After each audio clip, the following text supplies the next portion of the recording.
The Sustainable Development Goals are incredibly important. We're in an era now where we're moving beyond the Millennium Development Goals, which were just focused on developing countries. In 2015, by all 193 member countries of the United Nations, agreed to implement against the Sustainable Development Goals as a universal agenda. And given where we are today, compared to where we were 15, 17 years ago, the level of technology and data has increased so dramatically that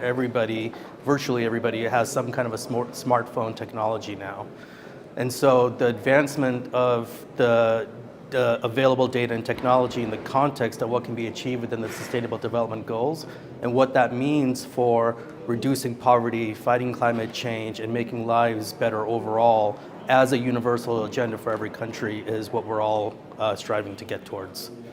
So the Global Partnership for Sustainable Development Data started this data roadmap for sustainable development process in 2016.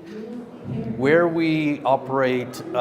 where we are best focused is really how to put data on the political agenda, how to better understand what the demand is at the country level, and how do you connect that to supply, and how do you create a more interoperable environment such that data can more easily flow and become more accessible to everybody that needs it in order to not just use it for the reporting and monitoring framework, but what does that actually mean for action and decision making?